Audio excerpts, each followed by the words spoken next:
ಸೊಸಿ ಮನೆಗೆ ಹೊಸದಾಗಿ ಬರ್ಬೇಕಾದ್ರೆ ಆತ ಏನ್ ಬಯಸ್ತಾರ ಸೊಸಿ ಕಡೆಯಿಂದ ಅಂದ್ರ ಸೊಸಿ ನನ್ನ ಮಾತು ಕೇಳ್ತಿರ್ಬೇಕು, ನಾ ಕುಂದ್ರಂದ್ರ ಕುಂದಿರ್ಬೇಕು, ಹೇಳಂದ್ರ ಹೇಳ್ತಿರ್ಬೇಕು, ನಿಂದ್ರಬೇಕು, ಹೋಗಂದ್ರ ಹೋಗ್ತಿರ್ಬೇಕು. ಆಮೇಲೆ ನಾ ಹೇಳಿದ್ದೆಲ್ಲ ಕೆಲಸ ಮಾಡ್ಬೇಕು, ನನಗ ಬಹಳ ಗೌರವ ಕೊಡ್ಬೇಕು. ಅತಿಯಾಗಿ ಯೋಚನೆ ಮಾಡ್ತಿರ್ತಾರೆ, ಅತಿಯಾಗಿ ಕೆಲಸ ಮಾಡಿಸ್ಕೊತಿರ್ತಾರ.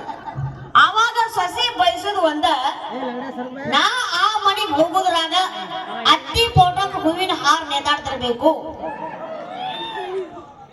ಹಿಂಗ ಅತಿಯಾಗಿ ಬಯಸೋದ್ರಿಂದ ಹಿಂಗ ಆಗ್ತಿರ್ತಾವ ಅಂತ ಹೇಳ್ತಾ, ಇನ್ನೊಂದೇನಂದ್ರೆ ನೋಡ್ರಿ, ಹಾಸ್ಯ ಪ್ರಸಂಗ ತಮ್ಮನ್ ತಗೋಬರ್ತೇನೆ. ಯಾವುದೇ ಒಂದು ತಯಾರಿ ಇಲ್ದ ಏನು ಮಾಡಕ್ ಸಾಧ್ಯ ಇಲ್ಲ. ಎಲ್ಲವೂ ಏನ್ ಮಾಡ್ಬೇಕಂತ ತಯಾರಿ ಪೂರ್ವ ಸಿದ್ಧತೆ ಇರ್ಬೇಕಾಗ್ತದ. ಒಂದು ಗಾಯನ ಆಗಿರ್ಬೋದು, ಕಾಮಿಡಿ ಆಗಿರ್ಬೋದು, ಈ ಕಾರ್ಯಕ್ರಮ ಆಗಿರ್ಬೋದು. ಕಾರ್ಯಕ್ರಮವನ್ನ ತಿಂಗಳಾನ ಗಂಟಲೆ ನಮ್ಮ ಕಮಿಟಿಯವರು ಈ ಕಾರ್ಯಕ್ರಮದ ಬಗ್ಗೆ ತಲೆ ಕೆಡಿಸ್ಕೊಂಡಿರ್ತಾರ. ತಮ್ಮ ಮನೆಯ ಕೆಲಸಗಳನ್ನ ಬಿಟ್ಟು ನಮ್ಮೂರಿನ ಜನ ಚೆನ್ನಾಗಿ ಕಾರ್ಯಕ್ರಮ ವೀಕ್ಷಿಸಬೇಕು, ಖುಷಿ ಪಡ್ಬೇಕು ಅನ್ನೋದನ್ನ ತಯಾರಿಯನ್ನು ಮಾಡಿರ್ತಾರ. ಯಾವುದೋ ತಯಾರಿ ಇಲ್ದ ಏನು ಮಾಡಕ್ ಸಾಧ್ಯ ಇಲ್ಲ ಅನ್ನೋದಕ್ಕೆ ಒಂದು ಉದಾಹರಣೆ ಹೇಳ್ತೀನಿ. ಹಿಂಗೊಬ್ಬ ಹುಡುಗಿದ್ದ, ಕಾಲೇಜ್ ಹುಡುಗ